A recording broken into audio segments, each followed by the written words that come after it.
रामलल्लाच्या प्राणप्रतिष्ठेच्या निमित्तानं खासदार डॉक्टर श्रीकांत शिंदे यांनी त्यांच्या कल्याण लोकसभा मतदारसंघात अनेकविध कार्यक्रमांचं आयोजन केलं होतं। मागच्या 3 दिवसात प्रभू श्रीरामावर आधारित अनेकविध कार्यक्रम झाले। या अंतर्गत सोमवारी ज्येष्ठ अभिनेते पुनीत इस्सार यांचा सहभाग असलेल्या रामायणाचा कार्यक्रमही पार पडला।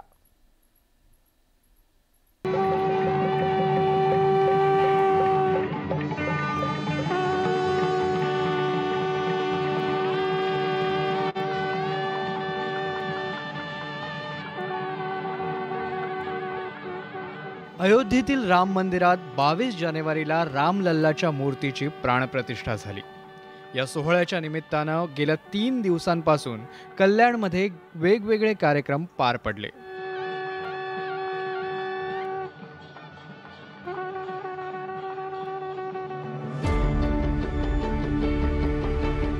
खासदार डॉक्टर श्रीकांत शिंदेंच्या वतीनं आयोजित या सोहळ्यात सोमवारी ज्येष्ठ अभिनेते आणि दिग्दर्शक पुनीत इस्सार आणि सिद्धांत इस्सार लिखित जय श्रीराम रामायण कार्यक्रमाचं आयोजन करण्यात आलं होतं।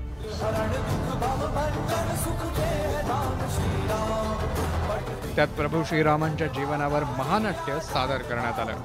हे सादरीकरण पाहण्यासाठी कल्याणसह ठाणे जिल्ह्याच्या वेगवेगळ्या भागातील नागरिकांनी तुफान गर्दी केली होती।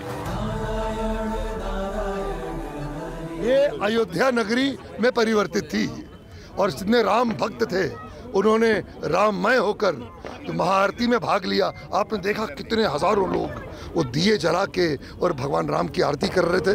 मैं तो रो रहा था।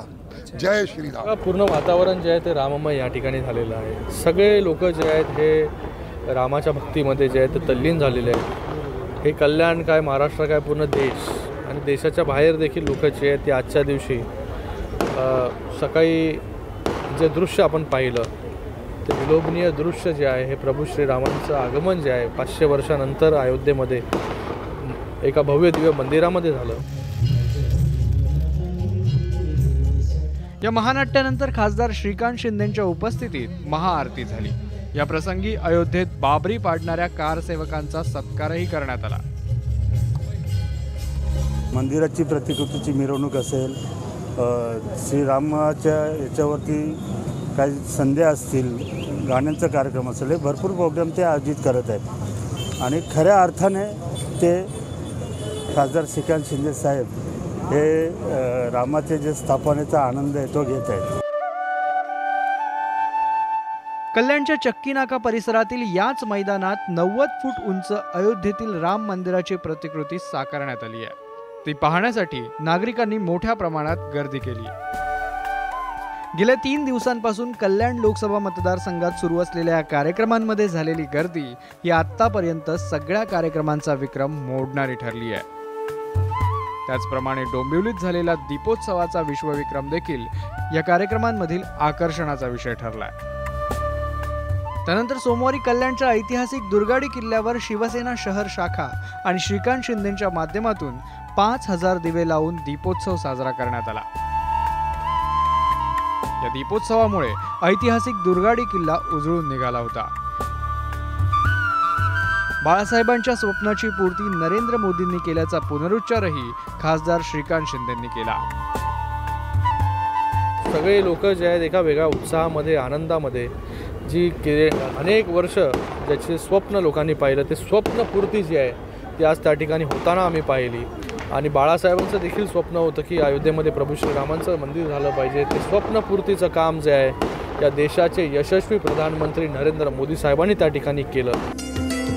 ज्या राम भक्तांना सोमवारी अयोध्येत उपस्थित राहता आलं नाही त्यांच्यासाठी कल्याण लोकसभा मतदारसंघात अनेक ठिकाणी अयोध्येतील राम मंदिर आणि श्रीराम लल्लाच्या दर्शनाची सोयही करण्यात आली होती।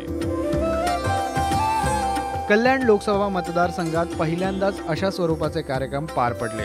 त्यामुळे 3 दिवस मोठ्या संख्येनं कल्याणवासियांची गर्दी पाहायला मिळाली। आनंद गगनात मावेनासा झाल्याची प्रतिक्रियाही नागरिकांनी दिली। एकूणच कल्याण लोकसभेत गेल्या 3 दिवसांपासून खासदार श्रीकांत शिंदेंनी रामोत्सव साजरा केला। त्यामुळे कल्याण लोकसभा मतदारसंघातील नागरिकांनी अयोध्येला न जाताही प्राणप्रतिष्ठा सोहळ्याचा पुरेपूर आनंद घेतला। गणेश गायकवाड, न्यूज 18 लोकमत, कल्याण। प्राईम टाईममध्ये इथेच थांबूयात. पाहत राहा न्यूज 18 लोकमत.